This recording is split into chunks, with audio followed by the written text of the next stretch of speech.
사랑하고 축복합니다. 5월 10일 수요일입니다.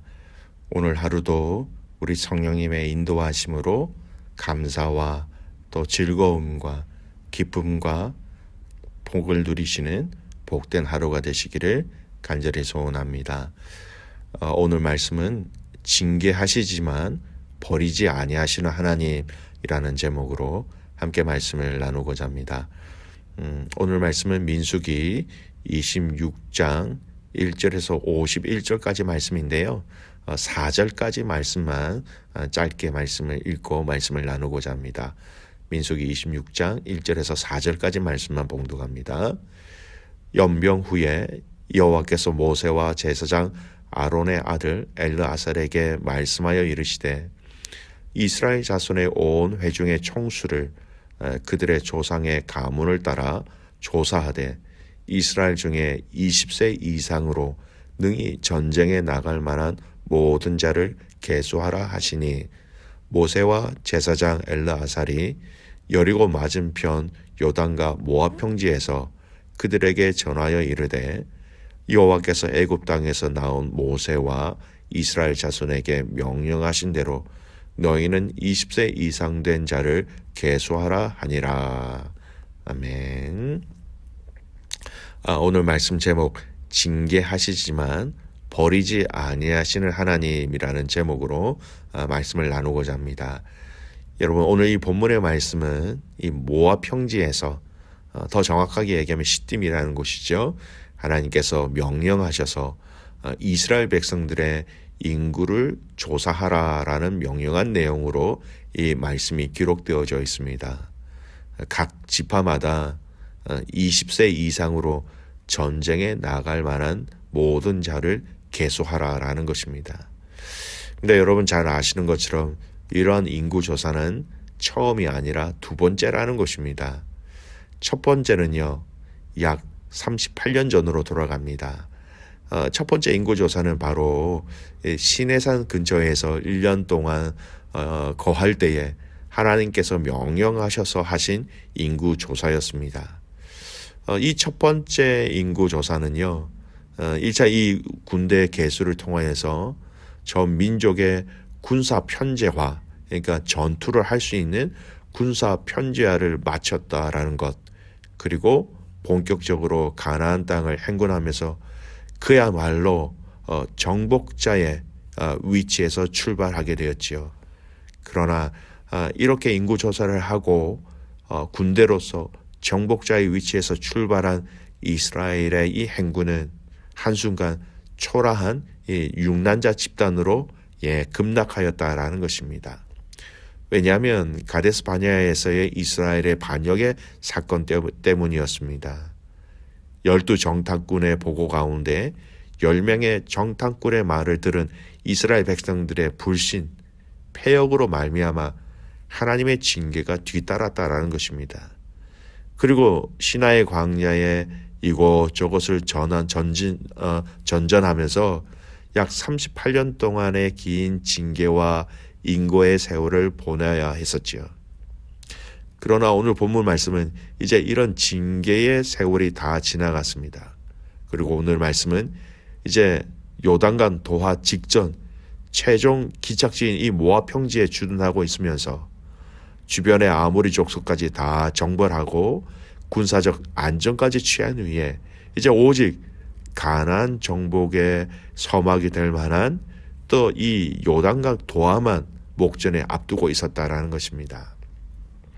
바로 이와 같은 상황 속에서 하나님은 이전에 출애굽 제1세대의 반역과 그로 인한 38년의 긴 징계 과정 속에서 사실상 아무런 백지화되었던 것뿐만 아니라 오랜 세월이 지나서 그 조직력이 약화되었던 이스라엘의 군사 조직을 다시 재건하기 위해서 2차 군대 개수를 명하셨다라는 것입니다.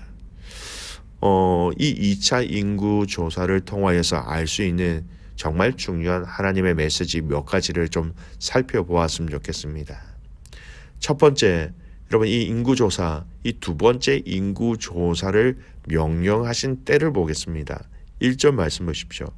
연병 후에 여호와께서 모세와 제사장 아론의 아들 엘르아살에게 말씀하여 이르시되. 여러분 여기서 연병후라는 의미는요, 이 말씀의 25장에 나온 바알 부올 숭배 사건에 대한 하나님의 징계가 비느하스의 의로운 분노의 행위로 말미암아 그친 후다라는 겁니다.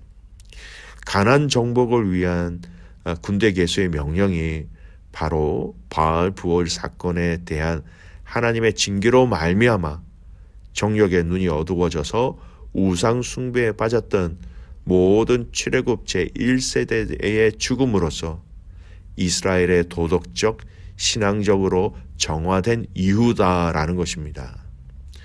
더 쉽게 얘기하면 연병 후 불신의 사건, 우상 숭배의 사건으로 인하여 그 안에 죄악의 문제가 다 해결되고 난 이후다라는 것을 의미적으로 설명할 수 있습니다. 여러분 이는 우리에게 참 중요한 영적인 진리를, 또 영적인 메시지를 우리에게 전달해 주고 있는 말씀입니다. 그것은 하나님의 약속의 땅, 다른 말로 얘기하면 하나님 나라는 신앙적으로 순결한 자만이 들어갈 수 있다라는 것이죠. 그렇습니다. 여러분 하나님 나라의 심은은 이 죄와 무관한 순결한 자만 들어갈 수 있다라는 것이죠. 아무리 하나님 나라의 약속을 받은 자다 할지라도 죄악이 있는 상태로는 하나님 나라에 들어갈 수 없다라는 것입니다. 모든 죄악의 문제들이 해결되고 난 이후에 또 마지막 이 이스라엘 백성들이 가나안 땅으로 들어가기 이전에 있었던 그 모든 죄악의 문제, 불순종의 문제가 정리되고 난 이후에라는 것입니다. 여러분 불변하는 하나님의 약속도 스스로 자신을 지켜 영적으로 하나님 앞에서 순결한 자에게만 유효하다라는 것입니다. 우리는 무엇보다도 하나님 앞에서 신앙적 순결을 지키기 위해서 힘써야 하는 것이죠. 물론 우리는 연약하기 때문에 하나님 앞에서 전혀 죄를 짓지 아니한다. 이것은 불가능합니다.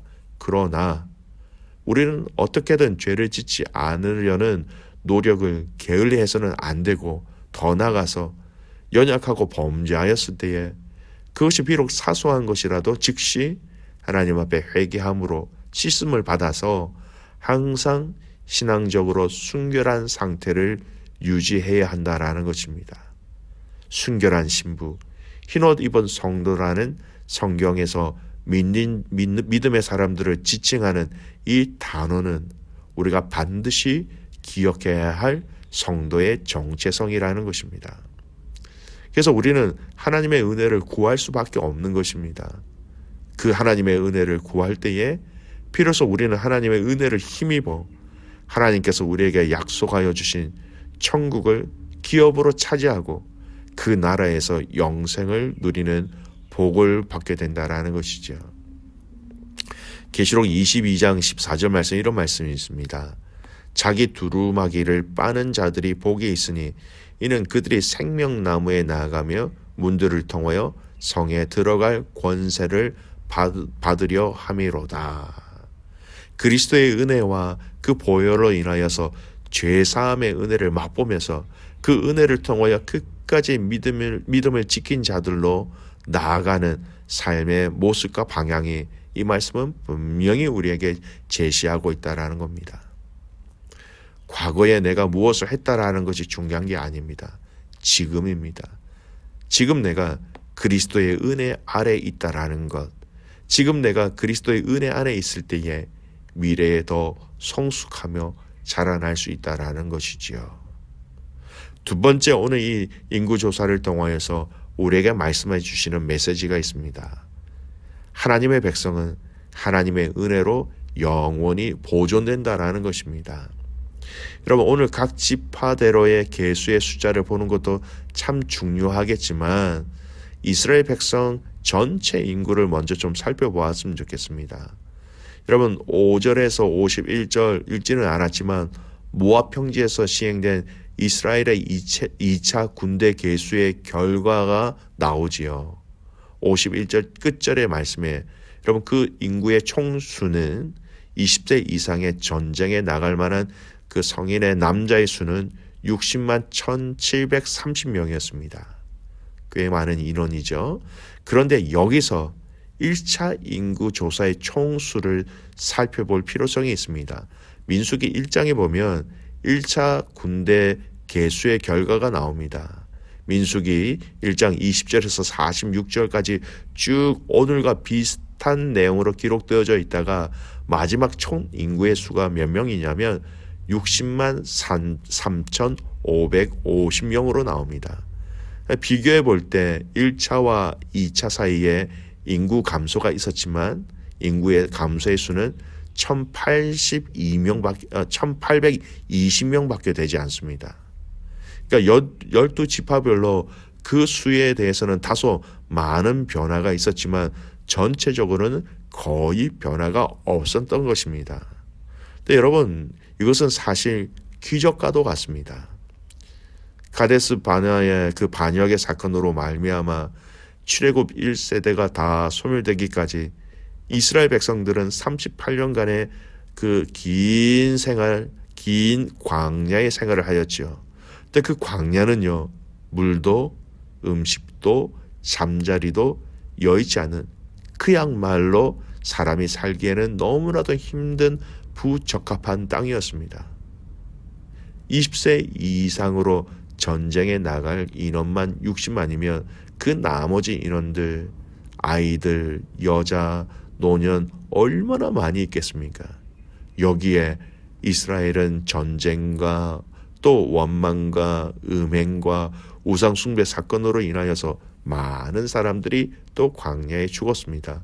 여러분, 그럼에도 불구하고 이스라엘의 인구 1차 군대 개수를 비교해 볼 때 1820명만 감소했다는 것은 가히 기적적인 일이라 말할 수 있다라는 것이죠. 이것은 하나님의 특별하신 섭리와 긍휼과 보호하시는 은혜가 광야 그 생활 가운데 오랫동안 방랑하는 그 기간 동안 내내 그들 가운데 머물러 있었음을 얘기하고 있습니다. 그렇습니다. 하나님께서는 비록 이스라엘의 범죄로 인하여 그들을 징계하시는 과정도 있었습니다. 하지만 그들을 끝까지 버리지 아니하시고 은혜를 베푸시고 또한 보호하여 주셔서 여기까지 오게 하셨다라는 것입니다. 오늘 우리가 주목해야 될 것이 바로 이것입니다. 하나님은 당신의 백성을 징계하실지언정 결코 영원히 버리지 아니하시고 끝까지 기다려 주시는 은혜의 주님, 사랑의 주님이다라는 것입니다. 다시 말해서 하나님의 백성은 비록 때로는 실족하여 하나님의 징계를 받고 고난을 당하기도 하지만 하나님의 은혜로 말미암아 영원히 보존되고 있다는 것이죠. 여기에 저와 여러분의 소망이 있습니다. 사랑하는 귀한 성도 여러분, 우리가 비록 연약하고 범죄하고 또 그로 인해 징계를 받고 낙심될 때도 있지만 구원의 확신을 잊지 말아야 한다는 것이죠. 여러분, 징계하신다라는 것은요, 우리에게 희망과 소망이 있다라는 것입니다. 아직 버리지 아니하셨다라는 것이죠. 하나님의 약속은 신실하십니다. 신실하다라는 것, 끝까지 변하지 아니하시고 그 말씀하신 것을 그대로 행하신다라는 것이죠. 데살로니가전서 5장 23절에 이런 말씀이 있습니다. 평강의 하나님이 친히 너희를 온전히 거룩하게 하시고 또 너희의 영과 혼과 몸이 우리 주 예수 그리스도께서 강림하실 때에 흠 없게 보존되기를 원하노라. 여러분, 그리스도께서 강림하실 때에 흠 없게 보존되기를, 그 마지막 순간까지 우리의 마음, 우리의 혼, 우리의 몸, 모든 것들이 거룩하게 유지되기를 원하신다. 결국 이것은 끝까지 우리와 함께하기를 원하시는 하나님 아버지의 마음을 우리는 느낄 수 있는 것입니다. 사랑하는 귀한 믿음의 가족 여러분, 오늘 이 큰 인구조사를 통하여서 우리에게 말씀하시는 것 두 가지였습니다. 하나, 영적으로 깨끗하고 순결하여 그 땅에 들어갈 수 있다라는 것. 여러분, 오늘 우리가 이 거룩을 힘써 싸워 지켜낼 수 있는 하나님의 은혜 가운데 이것을 감당할 수 있기를 소원합니다. 그리고 두 번째, 인구조사의 수를 보고 우리가 분명한 결론을 내릴 수 있습니다. 하나님은 징계하실지언정 버리지 아니하신다라는 것이죠. 끝까지 책임지신다라는 그 신실하신 하나님을 오늘 이 말씀을 통하여 함께 고백하고 누리는 저와 여러분이 되시기를 주님의 이름으로 축복합니다. 아멘. 기도하겠습니다. 살아계신 아버지 하나님, 감사를 드립니다. 이 모압 평지에서의 두 번째 인구조사를 통하여서 하나님 분명히 우리에게 말씀하시는 하나님의 메시지를 발견하였습니다. 거룩한 자, 하나님 앞에서 거룩한 자만이 그 나라에 들어갈 수 있다라는 것, 영적인 순결을 끝까지 지켜내는 저희들 되게 하시고 우리의 힘으로는 불가능합니다. 하나님의 은혜로, 하나님의 위로로 이 일들을 감당할 수 있도록 우리와 동행하여 주시옵소서. 첫 번째와 두 번째 인구조사를 통하여서 하나님 징계하실지언정 버리지 아니하시는 하나님의 그 사랑을 발견하였습니다. 하나님 끝까지 예수님께서 강림하실 그때까지 흠없게 우리의 거룩을 지켜나가며 함께 달려가는 모든 믿음의 가족들, 교회가 되게 하여 주시옵소서. 연약한 자들에게 건강을 주시고 마음이 상한 자들에게 회복을 허락하시고 하나님 나라를 위해서, 비전을 위해서 함께 달려가는 귀한 믿음의 가족들 되기를 간절히 소원하옵고 살아서 역사하시는 예수 그리스도의 이름으로 감사하며 기도드리옵나이다. 아멘.